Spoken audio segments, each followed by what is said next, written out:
So Sashi and Rohan, I think we've got to start with the latest buzzword, which is generative AI and artificial intelligence.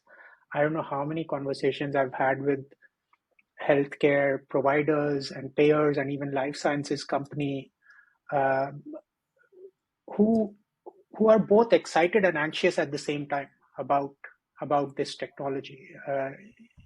Sometimes there are extraordinary possibilities, and there are dangers around adoption as well. How do you think about what kinds of challenges in this industry we can address with AI and Gen AI? And maybe I'll go first with you, Sashi. Oh, sure. Yeah, so I truly believe AI presents an extraordinary opportunity, right, for healthcare.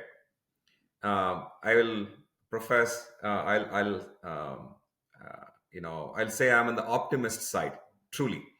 I believe that AI is an empowerment mechanism. It empowers the team members to be extremely productive. The productivity has grown through exponential ranks with the growth of generative AI. If you see the impact it has an impact from the operations angle of healthcare all the way to the personalized medicine.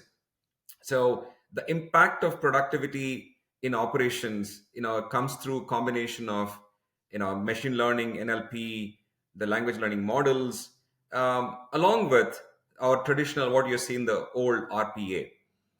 uh, I see AI to be able to diagnose, to predict, and prevent, and this is becoming ubiquitous at this time in healthcare industry. Now, I do want to admit that there are challenges, right? I do see challenges in terms of data privacy.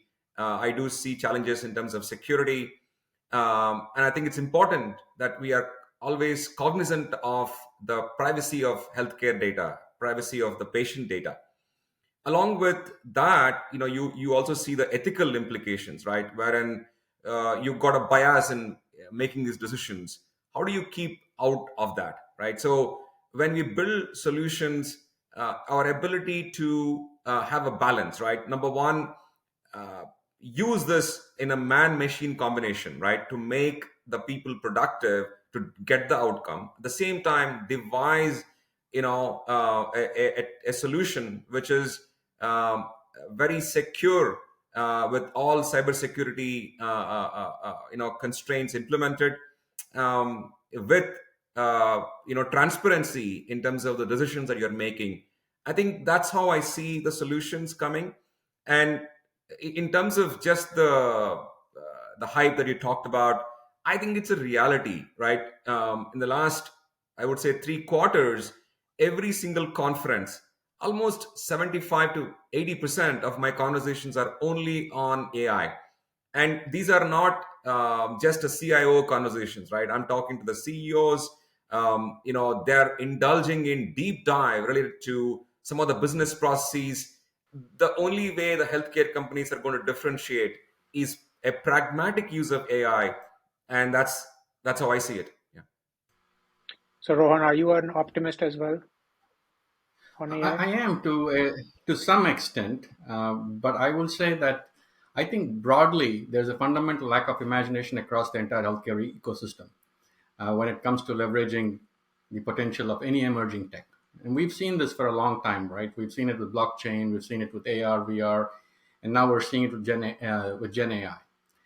There's a propensity for us to sort of apply the next new shiny toy at an existing challenge rather than use them as a catalyst to potentially change the problem statement itself.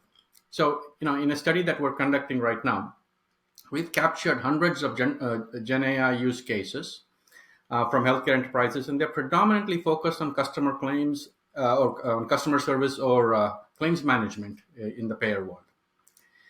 Across the continuum of AI, I think there are various catalyst points to reframe the challenges to address, right, versus just trying to apply it to the same old, same old. A couple of examples that we think that are probably valid are price transparency. Right now, it's been 3 years since the price transparency rules were applied to hospitals.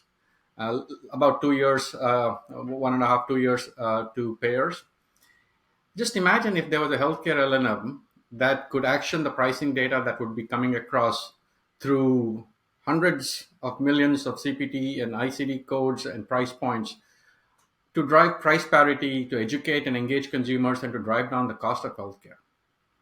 Another example that I picked up very recently is the work that the Harvard collaborative AIM is doing, where they're able to pick up or extract SDOH or social determinants of health data directly from EHR systems that will help clinicians begin to address diagnostics in a much more holistic ways, as well as create new pathways. Because in so many ways, when we talk about healthcare, it's a little too late, right? And to your point earlier there, Saurabh, there's an opportunity to use AI to begin to address health in a much more meaningful manner. And so, really, I think the challenge for the adoption and use of AI is lack of imagination. I think if we can encourage and empower folks across the ecosystem and even beyond to the possibilities, I think the other tactical challenges around cost, talent, regulations, etc., can be a lot more easily addressed. Yeah, so continuing with that theme of lack of imagination or new opportunities, Sashi, one of the things that Rohan and I have been seeing is this new segment almost being created in the healthcare market where, I think today self-insured employers account for about Mhm. 26% of the market. What are you seeing as the possibilities in this space as, being this, as you mentioned, SDS is an automation and AI and tech provider. Uh, Now, these employers must be a sort of target segment for you guys now as you go to this market. Oh, they're a massive part of our market. You know, it's very interesting. If you look at self-insured plans, right, you basically have a very custom solution to um, the audience. Let me explain it. You have the customized solutions that are created by the self-insured plan to address specific needs.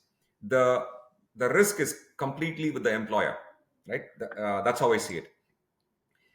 The employer devises a unique plan targeting those individuals, um, and takes the complete risk, and they have to compete in a much better fashion vis-a-vis the other regular health plans. So what we see in this market is, number one, they run with shoestring budgets. Okay, they run with heavy competition. They want to go compete and win in the marketplace. There is very narrow space, right? And they want to innovate. So think of this, right? They want to have a heavy cost reduction. They want to innovate, differentiate with customized solutions wherein they can drive the experience of the member, right? That is the context. um, Let me tell you that I have spent time with hundreds of the TPAs, right?